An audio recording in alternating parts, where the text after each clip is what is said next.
Good morning class, welcome back. It is to the point study channel. और जैसे कि हमारा चैप्टर नंबर 16 चल रहा था, न्यू एम्पायर्स एंड किंगडम्स, जिनके क्वेश्चन आंसर्स हम डिस्कस कर रहे थे। नोट्स हमारे कंप्लीट हो चुके हैं। प्रीवियस वीडियो में हमने नोट्स कंप्लीट कर लिए थे। अगर आपने वो वीडियोस नहीं देखे हैं तो please check out that videos. Okay, link description में मिल जाएगा आपको उसका। सो स्टार्ट करते हैं आज एक्सरसाइज एच। आज हमें डिस्कस करनी है। शायद एफ और जी हमारी हो चुकी थी, तो आज हम डिस्कस करेंगे एक्सरसाइज एच। तो स्टार्ट करते हैं क्वेश्चन नंबर फर्स्ट से। What were the new administrative arrangement during Gupta period, यानी कि उस वक्त गुप्ता के समय कौन एडमिनिस्ट्रेटिव यानी कि एडमिनिस्ट्रेशन अरेंजमेंट कैसा था। ओके, उसके बारे में आपको बताना है। The villages was the basic unit of administration, यानी कि उस वक्त के एडमिनिस्ट्रेशन की बेसिक यूनिट होती थी आपके villages. And land revenue was the chief source of income, और सबसे इनकम की इंपॉर्टेंट सोर्स कौन सा होता था? लैंड रेवेन्यू, जिसको हम टैक्स भी कह सकते हैं, प्रॉपर्टी लैंड टैक्स जो लिए जाते थे फार्मर्स से, तो वो सब उसका उस वक्त का चीफ सोर्स होता था इनकम का, और विलेज वहाँ की बेसिक यूनिट होती थी। The empire was divided into provinces, जो एम्पायर होता था वो प्रोविंसेस में, प्रांतों में डिवाइड किया हुआ होता था। ओके, जैसे बहुत बड़ा एम्पायर है, इसको अलग अलग प्रोविजंस में प्रोविंसेस में डिवाइड कर दिया। जैसे ये इस टाइप से प्रोविंसेस में डिवाइड कर दिया। और हर प्रोविंसेस का जो हेड होता था वो कौन होता था? प्रिंस। कौन होता था? प्रिंस होता था। Okay, the princes were appointed as viceroy of the provinces, और प्रोविंसेस के वाइसरॉय कौन होते थे? आपके राजकुमार। They took the title of Uparika Maharaja, और उन्हें क्या कहा जाता था? उपारिका महाराजा कहा जाता था। इन प्रिंसेस को क्या कहा जाता? उपारिका महाराजा। Each village was headed by ग्रामिका, और हर विलेज के हेड जो होता था उसे कहते थे ग्रामिका। क्या कहा जाता था? ग्रामिका। Okay, so normal basic unit क्या थी? विलेज। वहाँ पे जो चीफ सोर्स ऑफ इनकम था वो क्या होता था? आपका लैंड रेवेन्यू। ठीक है, उसके अलावा एम्पायर को प्रोविंसेस में डिवाइड किया जाता है, जहाँ पे राजकुमार राज करते थे। प्रिंस जो होते थे वो सब वहाँ पे वाइसरॉय होते थे, जिन्हें उपारिका महाराज कहा जाता था। हर विलेज को हेड करने वाले को ग्रामिका कहा जाता था। क्या कहा जाता था? ग्रामिका। Now question number 2, how were the south Indian kingdoms administer, यानी साउथ इंडियन किंगडम में कैसा एडमिनिस्ट्रेशन था? तो देखिए, Pallavas introduce an efficient system of administration starting from the village level. Pallavas ने एक बहुत ही अच्छा एडमिनिस्ट्रेशन सिस्टम स्टार्ट किया साउथ में, ठीक है, विलेज लेवल से।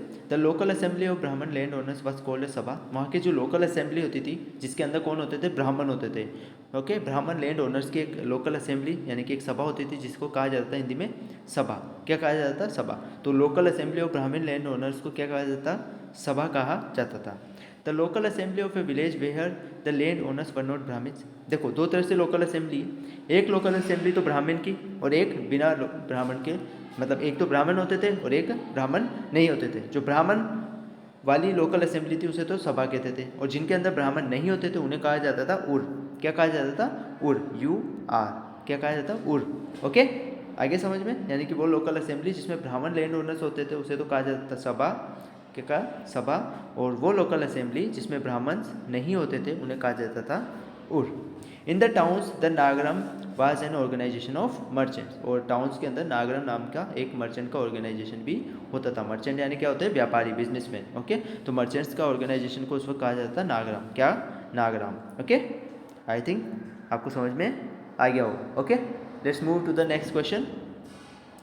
Question number 3, describe how Samudragupta treated the rulers of the conquered territories differently, यानी कि जो समुद्रगुप्त थे उन्होंने जो अलग अलग टेरिटरीज को जीता, तो उन्होंने उन्हें कैसे ट्रीट किया, वहाँ के रूलर्स को कैसा ट्रीट किया, तो देखते हैं। तो इसमें छोटा सा हम डिस्कस करेंगे केवल कि Samudragupta policies towards the 4 different kind rulers in his kingdom were is follow, यानी कि यहाँ पे 4 की जगह 2 कर लेना, ठीक है। 4 का नहीं, मैंने 2 का ही दिया है इसके अंदर। तो 2 डिफरेंट किंगडम की काइंड्स ऑफ रूलर्स, यानी कि 2 तरह के रूलर्स पे उन्होंने कैसे अलग अलग ट्रीट किया वो देखते हैं। सबसे पहले आर्यवर्त के रूलर्स को कैसे ट्रीट किया? They were all together 9 rulers of Aryavarta. उस वक्त 9 रूलर थे आर्यवर्त में। All of them were uprooted, वो सबके सब क्या थे?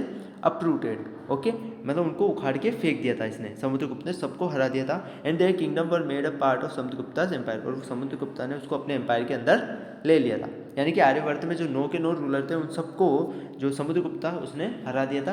अप्रूट का मतलब होता है उखाड़ के फेंक देना, हरा दिया बिल्कुल तरीके से ही, है ना। और साथ के साथ उन्हें ख़त्म करके अपने एम्पायर के अंदर उन्हें इंक्लूड कर दिया। ओके, द रूलर ऑफ दक्षिण पथ, अब दक्षिण पथ में जो रूलर थे उनका क्या था, वहाँ पे 12 रूलर्स थे, कितने थे 12 रूलर्स, ऑल ऑफ देम, उनको भी समुद्रगुप्त ने डिफीट कर दिया था। These defeated ruler surrender to Samudragupta, इन सब ने समुद्रगुप्त के सामने सरेंडर कर दिया।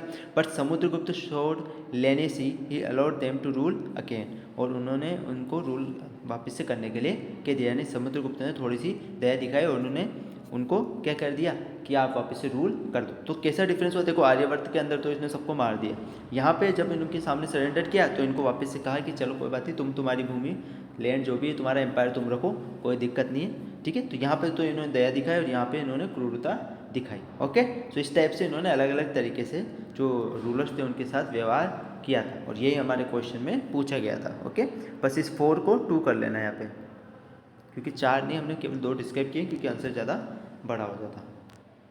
Describe the achievement of Chandragupta second, Chandragupta second के अचीवमेंट्स के बारे में बताइए।